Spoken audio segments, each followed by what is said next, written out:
திமுகவில் 2 தொகுதியில கேட்டு பெற்றிருக்கீங்க. எப்போது அறிவிப்பு வரும், அதை பத்தி சொல்லுங்க. தொகுதி பங்கீட்டு குழுவோடு நாங்கள் நேற்றும் இன்றும் பேசி 5 தொகுதிகளை நாங்கள் விரும்புகின்ற தொகுதிகளாக கொடுத்திருந்தோம். 2 பக்கமும் சுமூகமாக பேசி அந்த 5 தொகுதிகளுக்குள்ளாக 2 தொகுதிகள் எங்களுக்கு ஒதுக்கப்பட்டிருக்கிறது. எந்தெந்த தொகுதிகள் என்பதை அடையாளப்படுத்தி இன்றைக்கு குழுவோடு கையெழுத்திட்டு இருக்கிறோம். வெகு விரைவில் கூட்டணியுடைய தலைவர், தமிழ்நாட்டினுடைய முதலமைச்சர் யாருக்கு எந்தெந்த தொகுதி என்பதை அறிவிப்பார். கொங்கு நாடு என்று சொன்னாவே அதிமுக அதிக தொகுதியில இருந்து வெற்றி பெறும் அப்படின்னு பேச பொருளாக இருக்குது, பேசப்பட்டு வர எதிர்கட்சி பேசுறாங்க. இந்த வருடம் அப்படிதான் இருக்குமா? 2019 பாராளுமன்ற தேர்தலிலும் 2024 பாராளுமன்ற தேர்தலிலும் 100% நாங்கள் வெற்றி பெற்றிருக்கிறோம். அதற்கு பிறகு, அதாவது சென்ற சட்டமன்ற தேர்தலுக்கு பிறகு வந்த உள்ளாட்சி தேர்தலிலே கொங்கு மண்டலம் முழுவதும் வெற்றி பெற்றிருக்கிறோம்.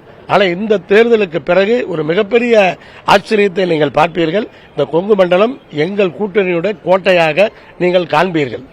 உதயசூரிய சின்னத்தில் தான் கூட்டணி கட்சிகள் வந்து போட்டியிடணும் அப்படின்னு திமுக தரப்பில் அழுத்தம் கொடுத்ததாகவும், அதனால் சில கட்சிகள் வந்து கூட்டணி விட்டு வெளியே போயிருக்காங்க. உங்களுக்கு அந்த நிலைமை ஏற்பட்டிருக்கிறதா? அந்த அழுத்தமும் நிர்பந்தமும் எங்கும் இல்லை. வெற்றி வாய்ப்பு எப்படி இருக்கிறது என்று பார்த்து அதற்காக முடிவெடுப்பதுதான் அது.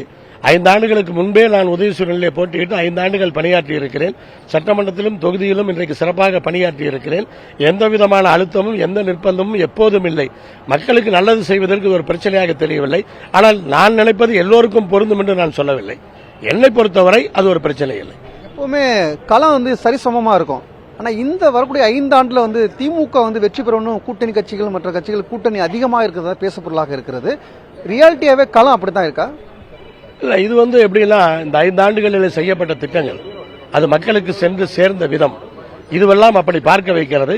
அதே போல நாங்கள் வெற்றி பெறுவோம் என்கிற ஒரே காரணத்திற்காக எல்லா கட்சிகளும் எங்களோடு வர பார்க்கிறார்கள். பல கட்சிகளும் எங்களோடு வர பார்க்கிறார்கள். இன்னும் கூட சில கட்சிகள் வருவதற்கு ஆசைதான். ஆனால் இங்கே இடமில்லை. இதற்கு மேல் தொகுதிகள் இல்லை என்கிற காரணத்தினால் இதற்கு மேல் சேர்த்த முடியாது என்று முடிவெடுத்து விட்டார்கள். அதனால் இன்றைக்கு நாங்கள் தான் வெற்றி பெறுவோம் என்று தெரியும். அதனால் தமிழகத்தில் இருக்கிற அனைத்து அரசியல் கட்சிகளுமே எங்களோடு சேர்ந்து பயணிப்பதற்கு தயாராக இருக்கிறார்கள். எதிர்க்கட்சி தலைவர் பிரச்சாரத்தை தொடங்கிட்டாரு. பல்வேறு குற்றச்சாட்டுகளை வந்து முன்வைத்து திமுக விமர்சனம் பண்ணி கூட்டணி விமர்சனம் பண்ணி பேசுறாரு.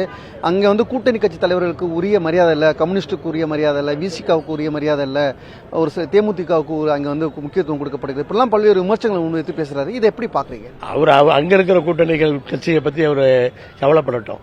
நாங்க இருக்கோம். நாங்க வந்து இன்னைக்கு வந்து ரொம்ப தெம்பா ரொம்ப ஸ்ட்ராங்கா போயிட்டு இருக்கிறோம்.